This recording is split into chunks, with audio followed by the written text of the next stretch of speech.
America has been plagued with unspeakable crimes and unexplained phenomena that have captured nationwide attention and intrigue, demanding answers and retribution. However, many of these mysteries never get explained. Mysteries to this day that are still thwarting the best efforts of countless law enforcement and investigative teams. Serial killers never identified. Treasures lost. Murderers never caught. And conspiracy upon conspiracy spinning into tangled webs of inconclusive evidence and unresolved truths.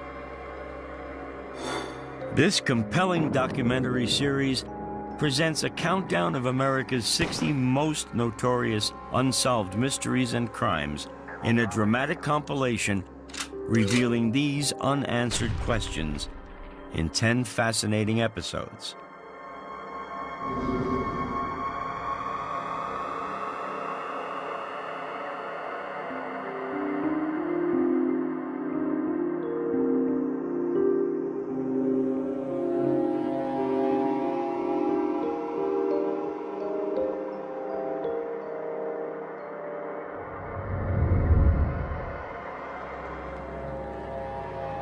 Let's look at America's unsolved mysteries and crimes, 52 to 47. 6 strange cases, including an eerie parallel to 9/11 that happened 80 years earlier. The government's teleportation of a World War II destroyer. The murder of mobster Bugsy Siegel, an actual 1940s whodunit. And was General Custer set up at the Battle of the Little Bighorn?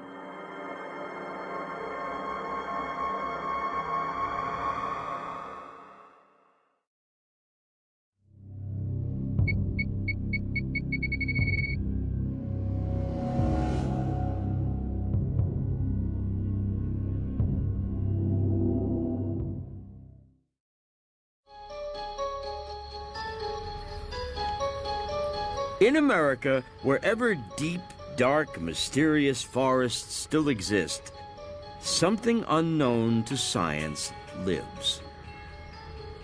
That's just the way it is in this country. In the New Jersey and Pennsylvania Pine Barrens, it's the Jersey Devil, a winged creature. A winged creature that is half human, half pterodactyl. The legend arose among the early colonial settlers. Oh, the Jersey Devil is one that fascinated me for years, especially from the way it seems to morph into different shapes of creatures. Originally, the story back in colonial times that Mrs. Leeds had so many children that I think around the 13th child comes along and she cursed it and said, may it come out as a devil. And sure enough, out pops a little freaky thing with wings that flew off into the New Jersey Pine Barrens and has been lurking around there ever since. It was many years later that the main rash of sightings occurred, but reports of some kind of unknown creature persist to this day from that region, and now some of them have actually evolved into a Bigfoot type sightings. So I certainly don't believe that a woman gave birth to a winged demon that's been hanging around New Jersey for the last 200 odd years, but it wouldn't surprise me at all if some kind of animal or animals unknown to science or unrecognized as currently living could live in an area as remote as the Pine Barrens.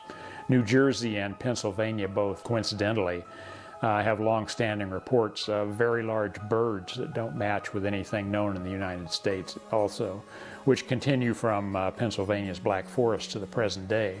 Birds supposedly with a wingspan equal to that of a small airplane. So certainly if something like that was seen flapping around, it could have led to legends of some sort of demonic creature back in colonial times. Colonial times that spawned the Salem witch hysteria, mysterious forests that hide giant humanoids, And, of course, a hockey rink that is home to the New Jersey Devils.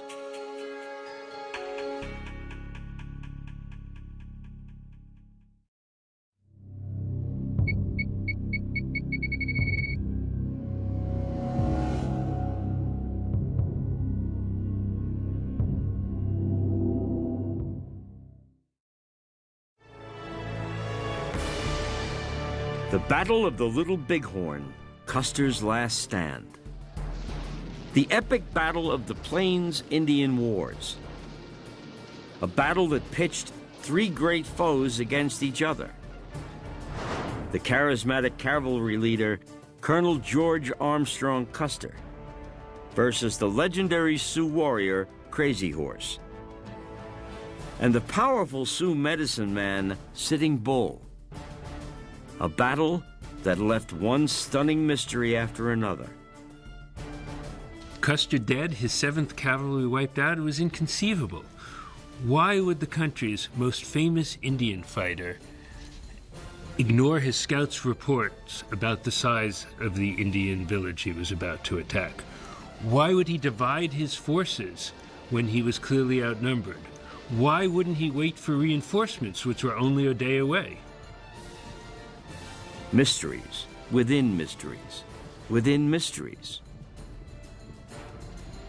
The facts of the actual battle are history. Custer and 212 men were wiped out by Sioux and Cheyenne warriors. But here's where it gets murky. Custer was given vague orders to proceed up the Rosebud River in pursuit of the Indians, whose trail was discovered by Major Reno. So Reno knew it was a large party of Indians. On June 25, 1876, Custer discovered the encampment of Sioux and Cheyenne along Montana's Little Bighorn River. He split his force of nearly 700 soldiers, scouts, and civilians into 3 groups. Major Marcus Reno and Captain Frederick Benteen circled the camp with 2 columns, while Custer charged the center with his men. So here's Custer. He now really wants to win this victory pretty much by himself, because he wants the fame, he wants the glory, he probably has political aspirations. And so he's bearing down on this Indian encampment, but what he doesn't know is that the Indians he's bearing down on, there's a huge amount of them, because Sitting Bull has brought together one of the largest gatherings of the Plains Indians that's ever taken place. So this is a recipe for disaster as he attacks towards their encampment, and they come out, repel that attack, and then go on the attack against Custer, Crazy Horse, Sitting Bull, perhaps 2,000–3,000 Indians attacking the 600 men of the 7th Cavalry. It doesn't take very long for it to be over. It's over quickly, and Custer and his men are wiped out. But why? Now the controversy. The thing about George Custer is that he was a guy with a lot to prove to himself and the world. To me, the most important thing to know about George Custer is that he was a general when he was 26 years old in the Civil War. And he tasted fame and he tasted glory and he really liked it. And so then when he's, after the war, doesn't keep the rank of general, becomes a lieutenant colonel, actually becomes a captain for a while before he's then raised in rank again. So he's had his chance on the big stage during the Civil War. He wants to get back to the big stage. He's going to take chances, and I think that's what leads to his demise. One difficulty with solving this mystery, at least in the view of 19th century historians, was that no one survived Custer's last stand. But this was, of course, untrue. Plenty of Indians survived the battle, and they had a very clear story about what happened there. They talked about their desire to make a stand against the army. They talked about the inspired leadership of Crazy Horse and Sitting Bull. What emerged from these Indian accounts was that it wasn't just that Custer lost the battle, but the Indians won it. But there is a more sinister answer: a conspiracy against Custer. It begins with the attack, a classic strategy Custer had successfully used before. Well, if you look at his one Indian victory at the Washita in November of 1868, his success there was in capturing 53 women and children and using them basically as hostages to keep the other warriors from surrounding him. And I think a similar view could be looked at the Little Bighorn in his actions there. If he could get into the village soon and get the women and children before the warriors know what's happening, they won't attack him. And but that didn't happen. And the disintegration of his command up there is one of the great mysteries of the Indian Wars. So, Custer had every reason to believe he would be successful. He was courageous. He used a proven strategy. A strategy he relied on. A strategy his superiors knew he would use. A strategy that would have worked against a smaller Indian village. And here's the second part of the conspiracy. The intelligence Custer was given about the Indian camp was completely false. Custer anticipated meeting something like 800 Indians instead of the thousands that were actually waiting for him. He had some poor intelligence information prior to the battle. The next part of the conspiracy is that during the attack, inexplicably, Reno and Benteen didn't follow Custer's orders. One of the controversies in this scenario is that there are other troops. Custer had divided up the 7th Cavalry, 600 men in the 7th Cavalry. He divided them up. He had about half, and he had a couple of other smaller groups. And they're on other sides of this Indian encampment. They can hear the battle going on, but they're basically holding back in defensive positions. It's possible that if Reno and Benteen had attacked at the same time Custer did, which is basically what Custer had in mind, and if they'd attacked really hard, that they might have been able to turn the tide of battle. Custer was left hanging in the wind, was left alone to fight it out against thousands of Indian warriors. Looking out at the original battle site 140 years later, people are still trying to solve who set Custer up. Some suggest the answer lies not in the West, where the battle took place, but back east with another type of fighting: politics. Custer was named to head this expedition against the Sioux. One guy in the government didn't want him heading the expedition. That was Ulysses S. Grant. He was angry at Custer for testifying in a scandal that implicated Grant's Secretary of War. So he tried to get Custer removed. He actually removed him from the expedition. Custer pleaded with General Terry, with General Sheridan, get me back into this expedition. They finally convinced Grant to let him be part of the expedition, to let him lead the 7th Cavalry in this expedition. Interestingly, at that time, Eastern public sentiment was swinging in favor of the Indians, in favor of making a settlement that would seal off a vast portion of Western lands for the Indians, Western lands that powerful land speculators wanted for development, Western lands that would make them very wealthy. A massacre of U.S. troops and the heroic Custer would tip the scales against the Indians. A massacre that would kill 2 birds with 1 stone, get rid of a political rival, and seal the fate of the Indians. So there you have it. Endless debate, but no final answers. Go to the battlefield in southeastern Montana and experience for yourself the mystery of the battle on this hallowed ground. The strangeness of this place, where the most famous of America's Indian fighters Colonel George Armstrong Custer, died.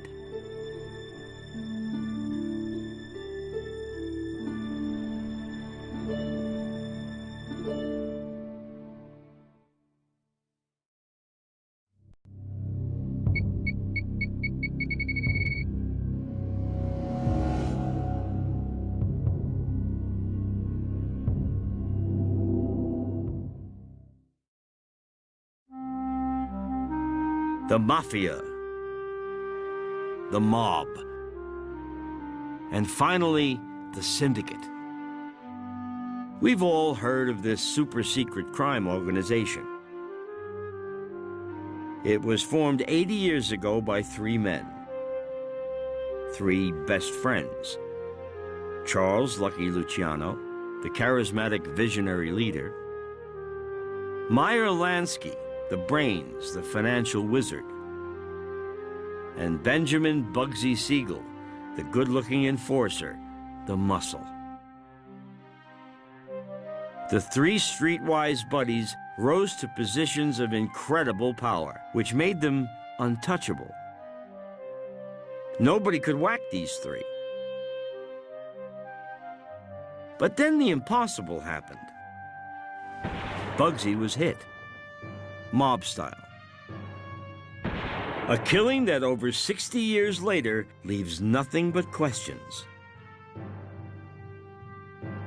Organized crime got its start as small-time gangs formed at the turn of the 20th century in big cities like New York. It was based upon the old Sicilian model of small mafia families. Families bound together by unquestioned loyalty and the rigid code of omerta, the code of silence. If a family member broke any of the rules, if he disobeyed or revealed family secrets, he was killed. When Prohibition started in 1919, Americans craving for booze, legal or illegal, gave these small family gangs a chance to become wealthy beyond their wildest dreams. It also started gang wars for territory. Gang wars that filled the streets of America's largest cities with dead mobsters and innocent civilians. Something had to be done to stop this old Sicilian style of family warfare before the feds put everyone in jail. That something happened in New York City with Lucky Luciano, Meyer Lansky, and Bugsy Siegel. They had met on the city's mean streets and formed an unlikely business partnership of friends. Luciano, a Sicilian, and two outsiders, Lansky and Siegel, who were Jews. They all shared the same vision. They wanted to make lots of money, and they wanted power. The first thing the three young buddies did was get rid of the old Sicilian godfathers.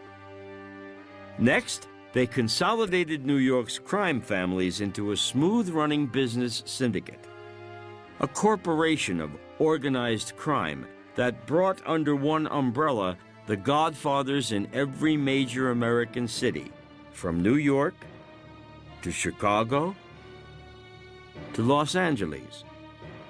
A super-secret syndicate that made everyone lots of money. A syndicate that kept the peace. No more gang wars. At the same time, the syndicate kept the ancient mafia code of omerta, the code of absolute loyalty. An organization that kept its secrets better than the CIA or the FBI. Luciano, Meyer, and in particular Bugsy, also did something else. They professionalized murder. They called it Murder Incorporated. Murder Incorporated would be rumored to be behind hundreds of murders, even the murders of President John F. Kennedy and his brother Bobby. rumored, but nothing has ever been proven. The syndicate ran smoothly, and Meyer Lansky had moved his operation to Florida, where he could keep an eye on the syndicate's gambling interests in Havana, Cuba. And Bugsy Siegel was sent out to Los Angeles to drum up new business for the mob. Lansky and Luciano kept a low profile. Quiet businessmen, pulling the syndicate strings behind the scenes. But Siegel got caught up in the glitter and glamour of Hollywood. He loved to hang around with stars like George Raft and Frank Sinatra. He was in the news. Taboo for the syndicate. But at the same time, Bugsy Siegel had a vision for a small, dusty cow town in Nevada. A vision that would turn Las Vegas into America's gambling mecca. A gambling mecca that would make the syndicate the richest corporation in America. So, while West Coast mobsters helped out Richard Nixon and groomed him to be their politician in Washington, Siegel worked on turning Las Vegas into the biggest cash cow the syndicate had ever seen. Bigger money than in the heyday of Prohibition. So we all know the conventional story about Bugsy Siegel in Las Vegas. How Siegel built the Flamingo, the first Monte Carlo-type gambling resort in Vegas. And we all know how the Flamingo would presumably lead to Bugsy Siegel's downfall. It started with the construction. And then on opening night, December 26, 1946, nothing went right. So the Flamingo opens, opening night's a disaster, it's raining, the hotel isn't ready, so people run in there, get all the free stuff they can, and then take off down the street. The night after it opens, you have Jimmy Durante, Xavier Cugat, and Rose Marie in the showroom. Quite a bill. And there were more people on stage than in the audience. It was just a disaster. And they have to close the place. They reopen as springtime is coming. And things are now ready. And the Flamingo is probably turning the corner financially. The problem is it's not turning the corner fast enough. Siegel is still not managing the place well. So the conventional story goes that someone had to pay for the Flamingo debacle. And that someone was Bugsy Siegel. And legend states it was his best friends, Meyer Lansky and Lucky Luciano, who ordered the hit. They'd grown up together, they were good friends, they were very close friends, but business is business, and they'd found that their good friend Ben had skimmed off millions of dollars that were supposed to go into the building of the Flamingo Hotel. That money, of course, vanished into his bank accounts, and they warned him. They gave him a chance. They warned him several times that, you know, things don't look good, you know, things aren't going the way that they're supposed to, there's a lot of money disappearing, giving him the chance to own up to what he'd done. But when he never did it and all this money was lost, I think that he had just become such a liability that it was time to take him out. The story is that the overseers or overlords of organized crime had a meeting in Havana. And there's a wonderful scene in Godfather 2 where Hyman Roth, played by Lee Strasberg, who's modeled on Lansky, is telling Michael Corleone, I had to give the okay to kill my lifelong best friend Mo Green. Well, Lansky may have given the order. There's no memo. We don't have anything that says, to the boys, from Meyer, Ray Bugsy, kill him. It'd be nice if we did. It would be a great document to have. We do know that on June 20th, 1947, Siegel is found in Virginia Hill's bungalow. There was a guy sitting on the other end of the couch, I guess, Alan Smiley, and Smiley was reading the paper, Siegel was reading the paper, somebody leans in the window, fires a bunch of shots, Siegel's dead, apparently Smiley's still reading the paper. Whatever happened, it isn't certain who killed him. But the conventional story's just a little too good, isn't it?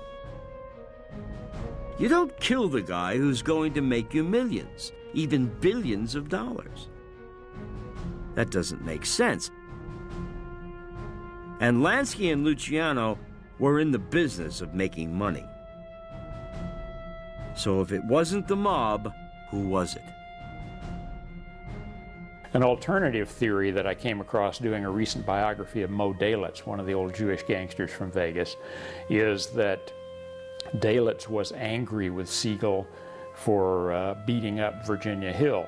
And the theory that circulated from Sidney Korshak, the mob lawyer in Chicago, is that Dalitz put the hit out on Siegel as revenge for beating up Hill most recently and had him shot in the face. I think the phrase they used was a face for a face, and that Mo could get away with that because Siegel was already in trouble over the Flamingo.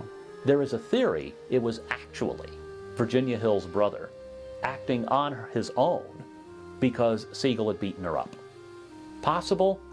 I don't know that you'd really want to kill Bugsy Siegel without making sure it was okay with the boys. I think his mistress, Virginia Hill, was she was a mob mistress. She'd been involved with other mobsters, and there was also talk that she was an informant to the FBI as well. So I think she was probably playing both sides of the fence, looking for whoever gave her the best deal. But my guess would be she's the one who set him up, who she happened to be conveniently out of town when he was killed. So that would be my guess.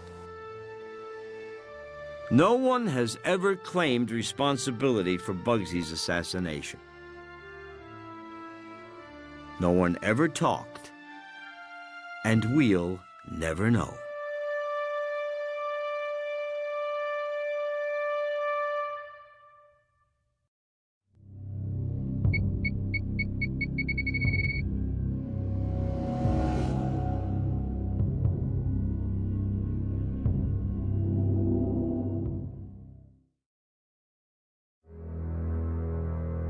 This piece of land outside of Boston, Massachusetts, is hallowed ground to Americans. It's where the shot heard round the world was fired. The shot that began the American Revolution. But was that shot an act of treason? Fate? Or an accident?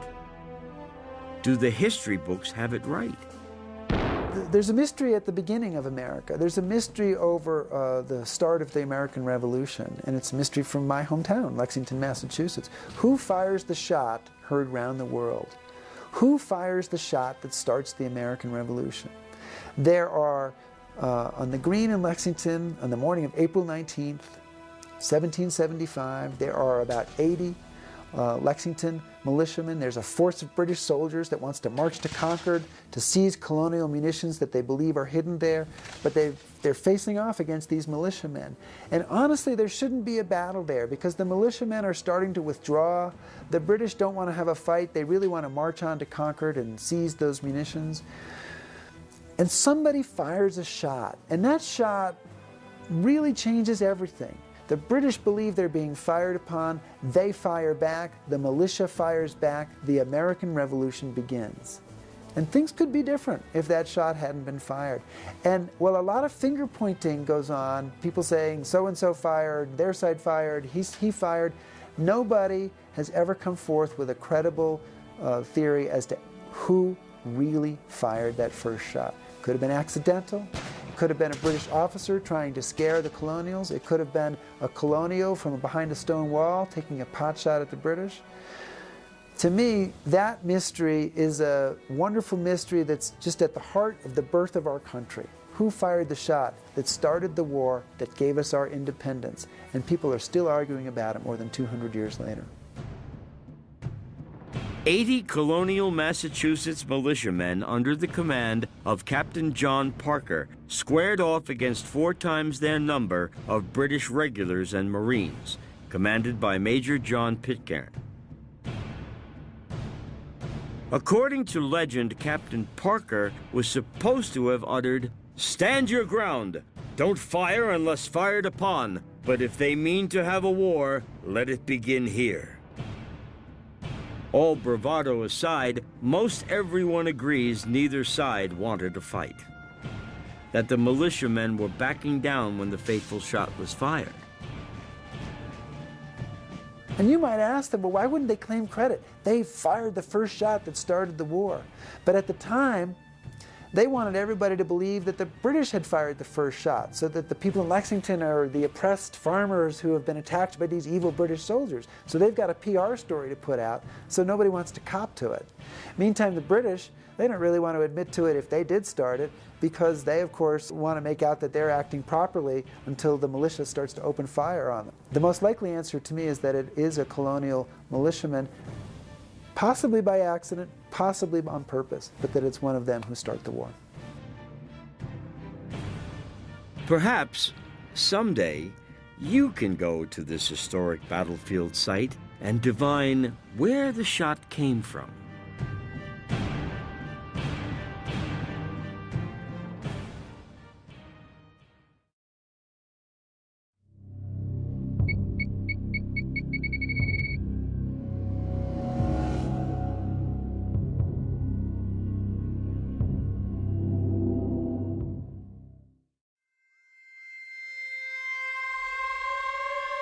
In the 1930s, America's first and most enigmatic electrical engineer, Nikola Tesla, and the father of modern computers, John von Neumann, along with other greats of physics and mathematics, began experimenting at the University of Chicago with moving objects through the space-time continuum.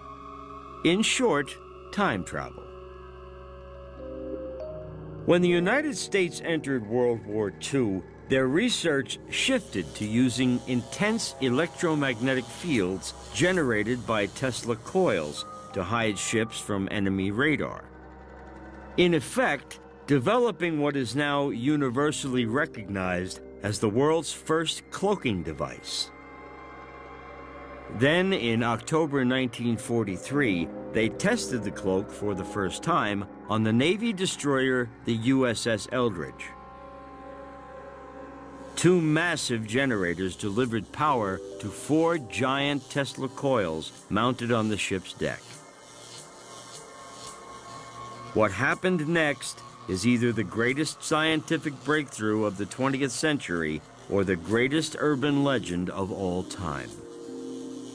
The story began to circulate. The ship became physically invisible, even to the naked eye, and that then it sort of expanded from there to claim that it had teleported to another location, as if being beamed over from Star Trek, and that when the ship came back into solid state, various individuals there had merged with the hull or the decks as if their atoms had been reassembled and they were lying there flopping around near death with their organs outside their body or whatever it may be. And some of them that didn't die immediately later were seen to fade in and out of visibility.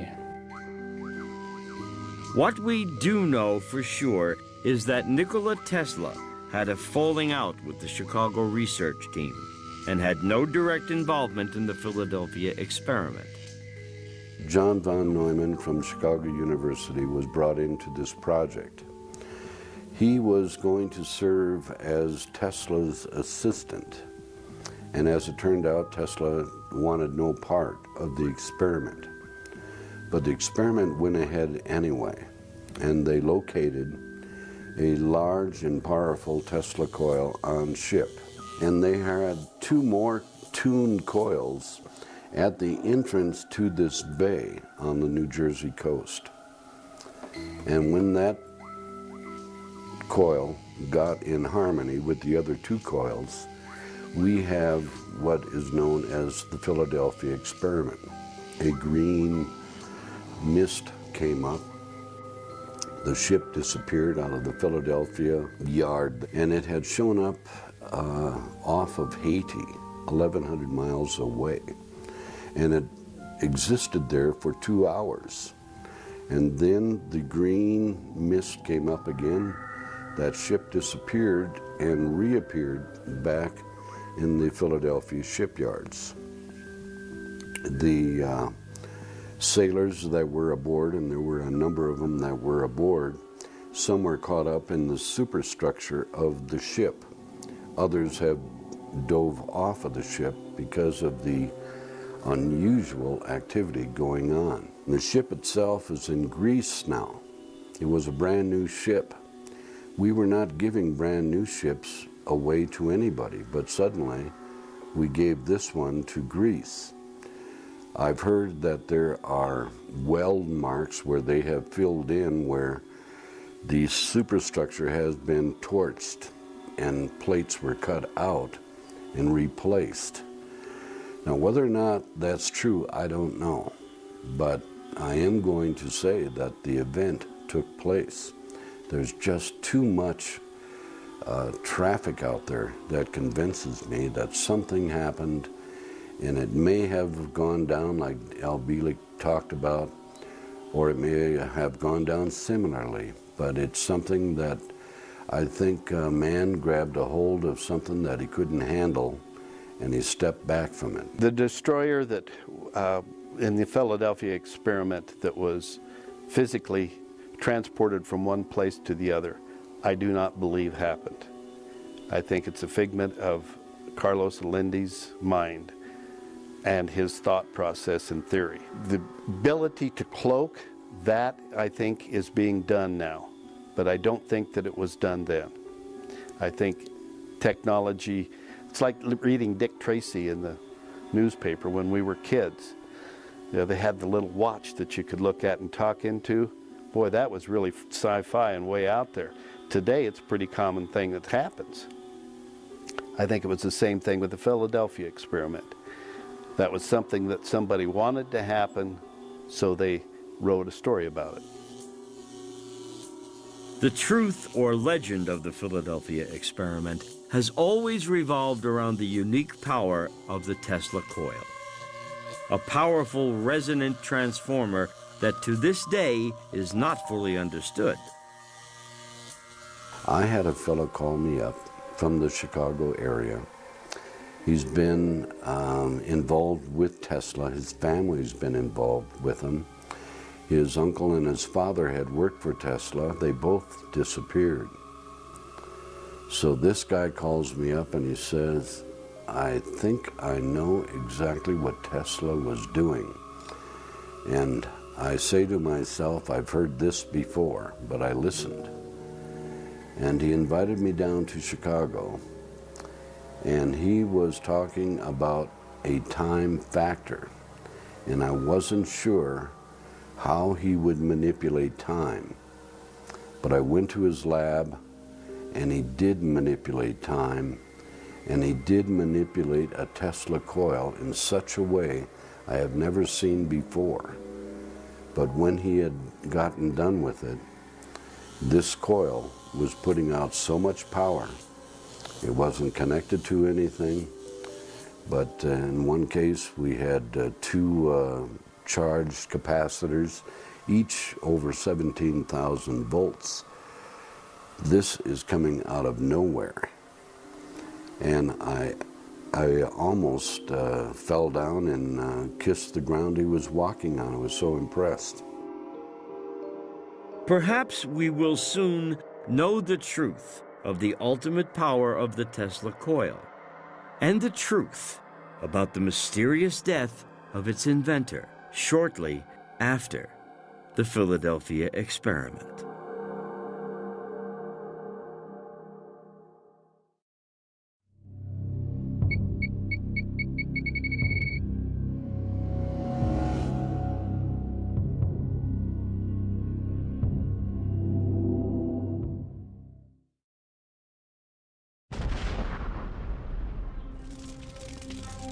Chaos, confusion,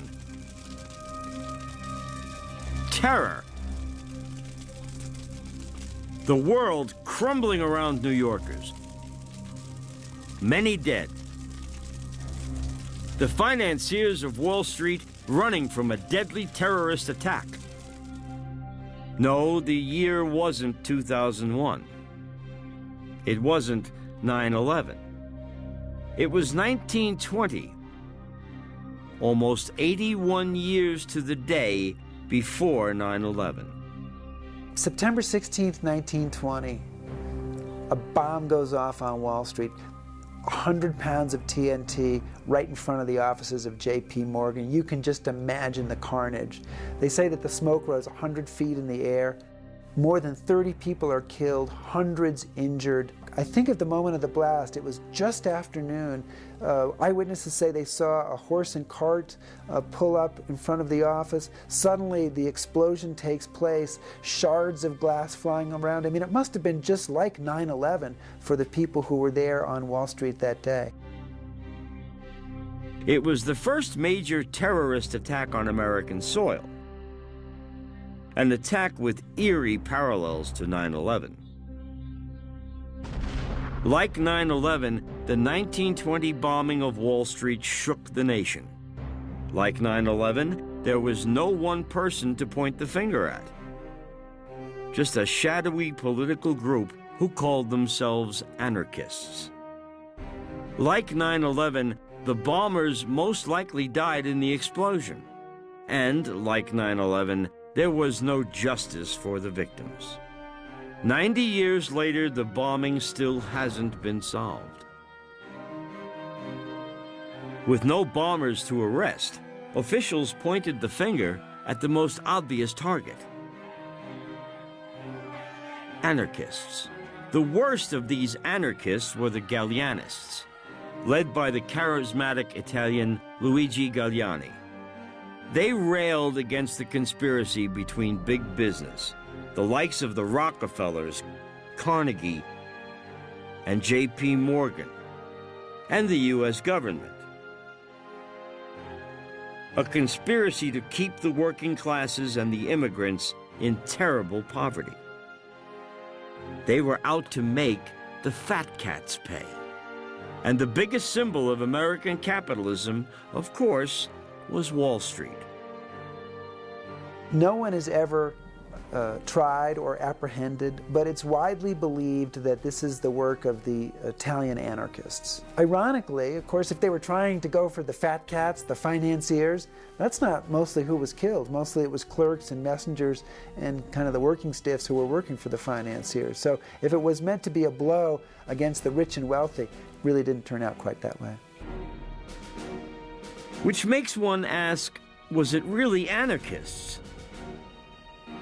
But the police and the government suspected anarchists, so they looked for a connection in the arrest of two Italian anarchists, Nicola Sacco and Bartolomeo Vanzetti, in April of 1920. But attempts to make this connection stick literally fell apart. It was supposed that Sacco and Vanzetti may have known some of the bombers, not only from Wall Street, but some of the series of bombs that were sent around to the U.S. Attorney General and so on in the spring of 1919. And the FBI actually caught one individual named Salcedo who was supposed to be involved in those bombings, and while they were working him over at their New York field office, he quote-unquote accidentally fell out the window to his death. But was it the anarchists? There's another possibility. Another possibility with even stranger connections to 9/11. It's possible, I think very possible, that this is a suicide bombing, so that the person who really did the bombing is killed in the bombing and nobody else is left to try, unless you can find all the people behind the conspiracy and their lips are sealed. A conspiracy with a conveniently dead bomber. Like 9/11, we'll never know who, for certain, was responsible. Like 9/11, the masterminds of the 1920 bombing of Wall Street were never brought to justice. J. Edgar Hoover said that he was personally taking charge of the Wall Street bombing investigation, that he would bring the parties to justice. And of course, it was still unsolved when he died 52 years later. You have to ask yourself why the government never caught anybody. If they had all this evidence that pointed toward the Italian anarchists, and given the fact that they were willing to put large amounts of resources into it, and that this was around the time of the Red Scare, and just like right after 9/11, people weren't really super concerned about constitutional rights. They were willing to hold people for long times and interrogate them. So it's kind of amazing that they never actually pinned it on anybody. And the 1920 bombing has one last eerie parallel to 9/11. Parallel that shows times just don't change. There's great fear of communists and anarchists in the United States, and there's some of that fear is legitimate, but it leads to some really repressive law enforcement techniques that, again, mirror some of what happened after 9/11, some of what people have been arguing about more recently. Prisoners were held incommunicado, not allowed to communicate with lawyers, very harsh interrogation techniques, and people in the government who spoke out against this were ridiculed and mocked for doing so. So it was a very fearful time. Why weren't these people found? Was there a cover-up that extended to the highest levels of government? Nearly 100 years later, it looks like we'll never know.